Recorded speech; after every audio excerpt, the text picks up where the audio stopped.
Joining us here from the NFL Media Group, my colleague Tom Pelissero, back here on the Rich Eisen Show in light of the breaking news that hit about 40-something minutes ago. How are you, Tom? Rich, I was joking to a variety of different people yesterday, in checking in on news. There's always something that happens Memorial Day weekend. It ends up being DeAndre Hopkins becoming a free agent, and we'll see if he makes it to Monday without sentence. Well, if I'm not mistaken, Odell dropped on Easter weekend, just like Donovan McNabb did years ago, or some other big news hit Easter weekend. But let's just jump into this one right here. What happened where Arizona would just release DeAndre Hopkins with no strings attached? What happened? Rich, Arizona had trade talks surrounding DeAndre Hopkins for months. They were not able to move that contract, which would have paid him $19.45 million in 2023, nor was Hopkins willing to rework that contract to the degree that he would have had to facilitate a trade.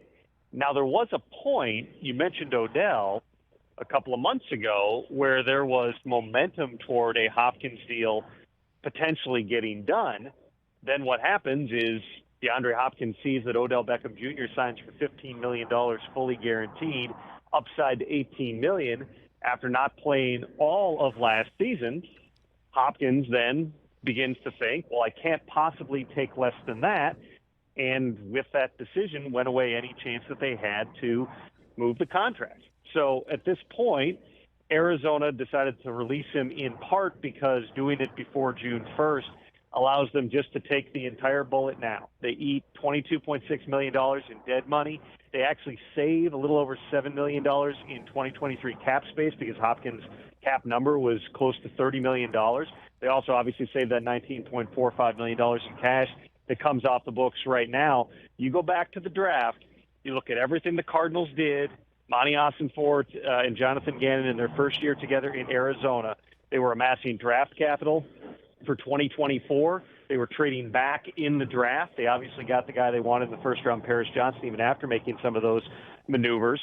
But once again here, Hopkins will be completely off their books in 2024. They got all kinds of draft capital. No one is ever going to say that it's a total rebuild or anything like that, but it's pretty clear, especially with Kyler Murray being injured and in all likelihood not playing a good chunk of this season, that Arizona very much is putting all their eggs into the basket of being ready to make big moves for 2024. But to not get a single ounce of draft capital back for him, and it's because the contract was something that Hopkins refused to rework, and thus get him the free agency that he currently has, and teams read that writing on the wall and weren't going to allow the Cardinals to get off the hook.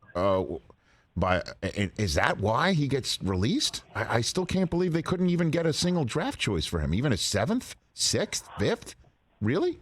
Nothing. A team would still need to take on the contract, or else have Hopkins willing to rework it. Once that Odell deal got done, it changed the entire headspace for DeAndre Hopkins and the landscape of trying to get a trade done. That's not to say a lot of this, Rich, as you know, it's driven by the economics. It's driven by what teams are willing to do in terms of their cap space. They're committed to a player who, let's be honest, over the last couple of years has missed a substantial amount of time due to injuries. Again, so is Odell. Odell had a couple of ACLs, but we saw down the stretch of the 2021 season, what he could still do. He got a contract that I think surprised a lot of people in and around the NFL, but the Ravens were willing to pay a premium at a time that they were trying and eventually did get a deal done with Lamar Jackson. Whatever took place here, and again, there were teams interested. There was at least one trade that was, I never want to say close, because until something is done, I don't think that there really is a close, but there was certainly momentum to getting something done.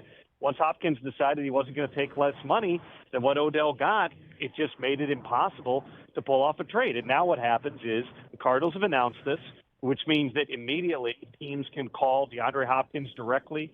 He does not have an agent. He does have a business advisor that he works with and helps him on contracts. Something could happen quickly here, or DeAndre Hopkins could find out that nobody's willing to pay up to that same level of $15 million hard. And if that's the case, then let's see how long he potentially waits here before choosing his destination. All right, so DeAndre Hopkins, Tom, tweeted out that he was walking through a farmer's market in South Carolina when he received this news. So I guess as he's choosing out a nice head of broccoli and his phone's ringing, who's calling him in the farmer's market? Tell me the market that he's currently in football-wise, Tom. Well, I think it's easy to put together the pieces here in terms of the types of teams that would want to make a move for DeAndre Hopkins, who, regardless of how much money he ends up getting, he's not going to come cheap. It's going to be a team that's a contender. It's going to be a team with a good quarterback. The Bills have certainly been a team that people have spoken about as a fit for DeAndre Hopkins. It does make a lot of sense. And now that you're not in a space where you're having to give up a pick on top of it, maybe there's more financial flexibility. The Chiefs are another team that's a logical type of a destination, given their receiver movement over the last couple of years here. And I would certainly anticipate there's going to be some other teams that are going to pop up, as this thing moves forward here, potentially get in the mix as well. It's fascinating to think back, Rich, too. You go back to 2020 when the Texans traded DeAndre Hopkins to the Cardinals. And at that time, I think it's fair to say that there was shock among people within the NFL. There was a ton of criticism leveled at Houston for how you could, give up DeAndre Hopkins. Well, if you go back, and again, this is all revisionist history, and we have the benefit of hindsight here, but 3 years later, the Cardinals gave up $57 million for DeAndre Hopkins. He was banged up each of the past 2 seasons, missed a lot of time. Texans got a second-round pick out of that deal, and they used the money they saved on Brandon Cooks, who, believe it or not, had more catches for the Texans over those 3 years than DeAndre Hopkins did in Arizona. And that's not to say that DeAndre Hopkins is not a phenomenal talent, but, there are reasons that GMs are reluctant in many cases to make, certain types of deals, especially when you have a superstar player who becomes available. You always have to ask yourself why. And there were a variety of reasons that DeAndre Hopkins became available. Arizona took a big swing to bring him in, and even though he did have some productivity there, I think it's fair to say that it didn't work out how anybody would have anticipated. So would looking at teams' cap space give us an indication of the market, or that means nothing? Teams can just rework deals to make sure Hopkins gets in the fold, and a bunch of veterans or players might be willing to talk turkey with general managers on that front right now. Well, teams increasingly, Rich, over the last couple of years have been really aggressive adding void years. So you could do something like, let's use $15 million just as the baseline here. You do a $15 million signing bonus plus $1 million base salary for DeAndre Hopkins. You add 4 void years on top of it. He's on a 1-year, $16 million deal that only counts about $4 million on your cap this year.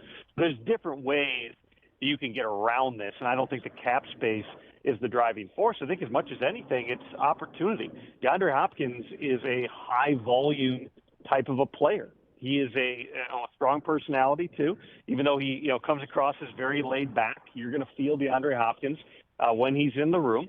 He's very talented, but he's been banged up the last couple of years, and he's frankly not as young as he was a few years ago either. So I think it's going to be a fairly short list. Obviously, a lot of teams will poke around on it and see what the market is here. But I would anticipate this is pretty targeted in terms of who's going to be in the DeAndre Hopkins mix, who's going to be willing to pay that type of money to bring in that specific player, not upend kind of the overall dynamic and chemistry of your offense, and have a chance to win right now with him at a time that he's going to want to make sure that he's getting money up front. I got 90 seconds left. What can you tell me about Jimmy G and his foot, and when we can expect him back in Vegas? What do you got for me there? So if you remember back, Rich, Jimmy Garoppolo agreed to terms very quickly on the first day of the negotiating window, but he didn't actually sign the contract. I believe his press conference got delayed at one point. There was a week or two there where there was at least some questions, and then it kind of died down because he ended up signing, had the press conference, everything was well. Well, part of what was happening there was he was coming off of that foot injury, which you remember Kyle Shanahan, in a way that only Kyle Shanahan can describe the injury as there's a bunch of stuff broken in there. It was a significant type of an injury that sidelined Garoppolo for the remainder of the season there. What they determined was he needed an additional procedure. It was described to me yesterday as a cleanup. I was told by somebody close to him that everything is progressing well at this point. Josh McDaniels was non-specific about when Jimmy will be back on the field, which, Josh, frankly, and this is not a criticism, but he seems to be nonspecific about pretty much anything in the injury area, particularly in May. Did open the possibility that maybe Jimmy's not back on the field until training camp. We'll see whether or not that's the case, but I have not seen or heard any real angst about Jimmy not being ready to roll by the time the regular season rolls around. You're the man. Thanks, Tom. Appreciate you hopping on real quick. Short notice. Appreciate it. Thanks, Rich. You bet. That's Tom Pelissero. I remember that. Remember Jimmy G was, it took him a bit to sign it, and then his press conference got delayed. Oh, my goodness gracious. Wow. And everybody's wondering, what's the NFL up to the Friday before Memorial Day? The answer? A lot. Wow. Catch the Rich Eisen Show every single day on the Roku channel, 12 to 3 Eastern, for free.